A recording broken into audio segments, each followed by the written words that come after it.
She was full of joy when she learned about her pregnancy and had already started preparing, choosing names, colors for the nursery, and clothes.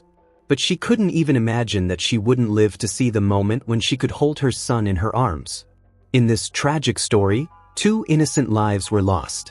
The saddest part is that the police had every reason to suspect a specific person, but gathering enough evidence proved incredibly difficult.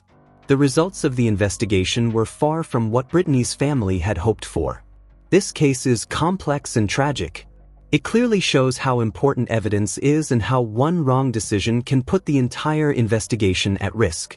Brittany Caroline Eldridge was born on January 13, 1986, to Robin Owens and Jeff Sherwood. She had a brother named Jeffrey, and their family lived in Knoxville, Tennessee. Brittany grew up kind and compassionate. She always tried to see the good in people and cherished her family. Her loved ones recalled that she had a big heart full of love. She was a romantic at heart, and her brother called her his best friend. Brittany could find common ground with anyone. She loved sports, was a cheerleader, and easily communicated with both guys and girls. From a young age, Brittany had one big dream: to find love and start a family. She dreamed of marrying young. So, shortly after finishing school, she met a man she considered her ideal, Terry Eldridge. At that time, Brittany was 22 and Terry was 39. The age gap was significant, but they were united not by outward appearances but by inner qualities. Brittany was energetic, cheerful, and outgoing, whereas Terry was reserved, serious, and reliable. They were complete opposites, but that's what made their bond strong. Brittany wanted stability and a dependable partner, and at first, it seemed she had found exactly that. A few months after they met, the couple got married. Their life went on as usual, but soon the first cracks began to appear in the relationship. The main source of conflict was their differing views on family. Brittany had always dreamed of having a child, but Terry didn't share that desire. Even before the wedding, he made it clear he didn't want to become a father, and Brittany had initially agreed with him. But over time, the feeling that something was missing in her life grew stronger. Terry, however, wasn't going to change his mind. This became a growing problem for Brittany. Moreover, they barely spent time together. Their work schedules constantly conflicted. Brittany worked at the mortgage company Wrongful Mortgage and Finance, while Terry was a long-haul truck driver and often went on extended trips. Possibly, his unstable work schedule was the reason for his reluctance to start a family. Their marriage didn't involve loud quarrels or serious conflicts, but their relationship gradually faded. After 3 years together, the emotional distance between them had become noticeable. They hadn't yet discussed divorce, but their marriage was clearly on the brink. Everything changed when a new person entered Brittany's life, her co-worker Norman Clark. Norman was in his early 20s. From a young age, he dreamed of becoming a professional basketball player and making it to the NBA. Colleagues remembered him as a sociable and charismatic guy. He and Brittany were hired at Wrongful Mortgage and Finance on the same day and started working in the collections department. Brittany quickly settled into her new role, while Norman struggled more and often asked her for help. Over time, a friendship developed between them, which soon turned into something more. At first, their relationship was purely professional.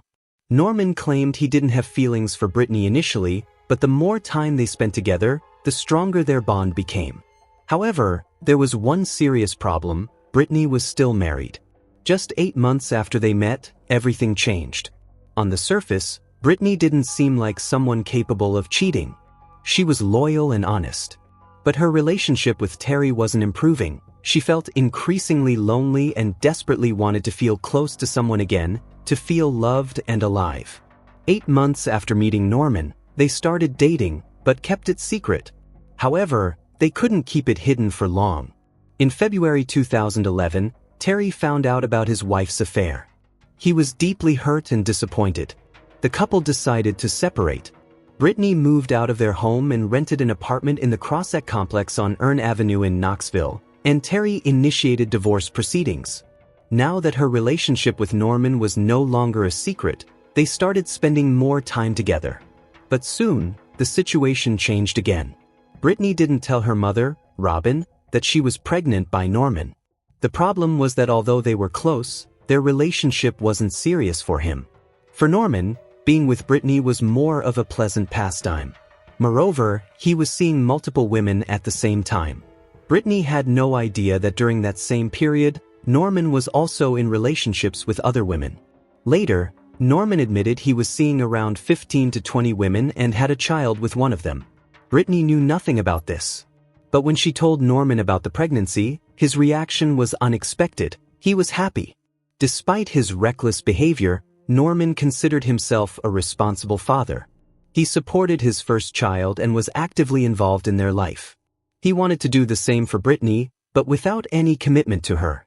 The pregnancy went smoothly, and Brittany eventually finalized her divorce from Terry. Norman accompanied her to doctor's appointments and supported her throughout the pregnancy. They chose a name for the baby together, Ezekiel, or just Zeke. It seemed like Brittany's life was finally getting back on track. There was just a little time left before her son was born, and she was preparing for that important moment.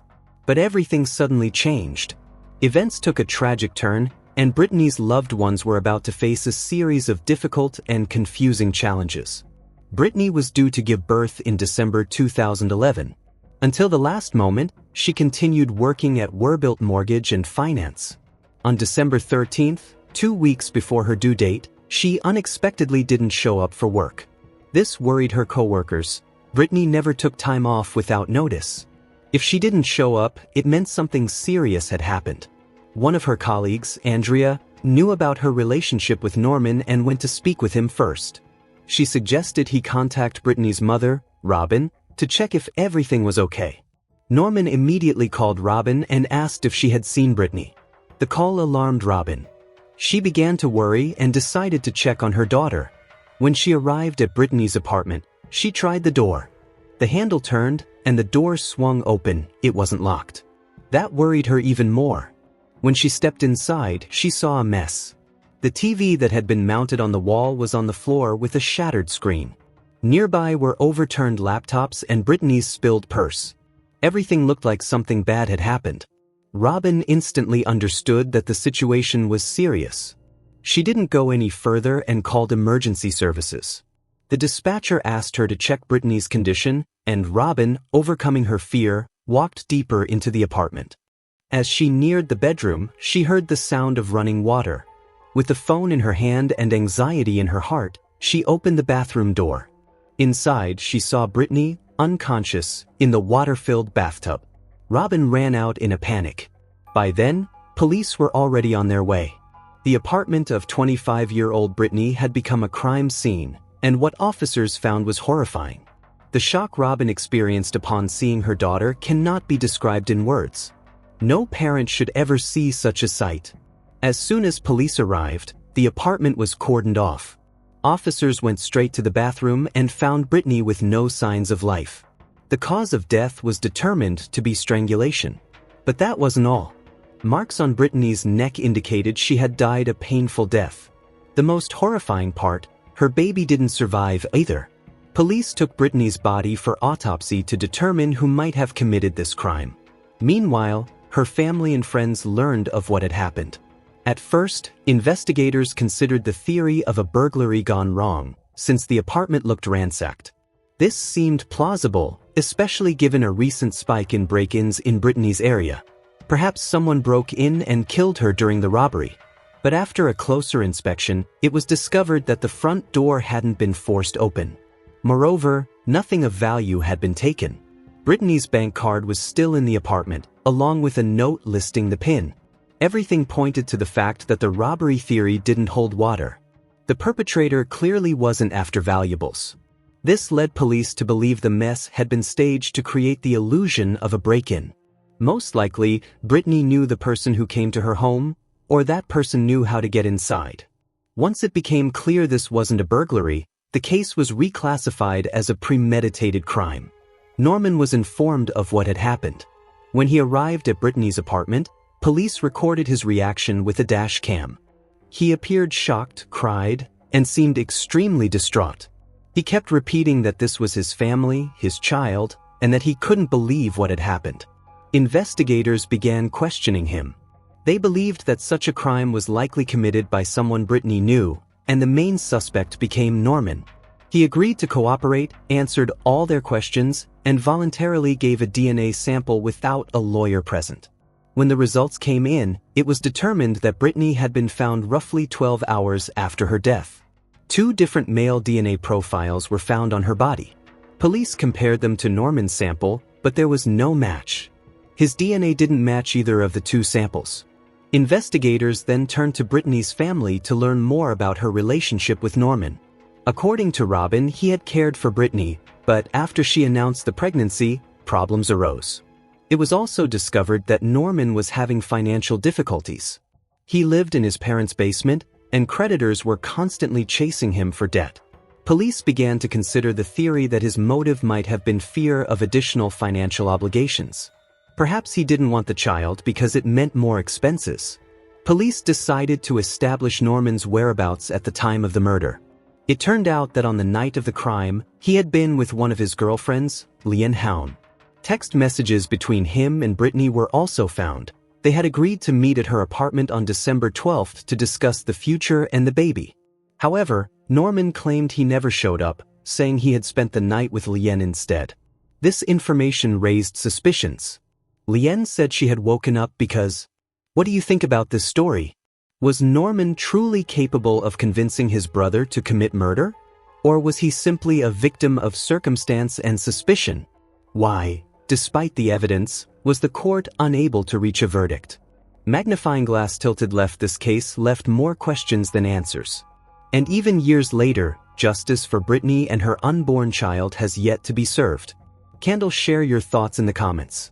Who do you believe is guilty? Why do you think the investigation failed to bring closure? And what, in your opinion, might the real truth be? Backhand index pointing down. Your opinion matters. It helps us see the story from different angles and makes others think more deeply about the case. Bell, don't forget to subscribe to the channel so you won't miss more true crime stories like this one. There are many more real-life cases ahead that will leave you speechless. Thank you for watching. See you next time, and stay safe.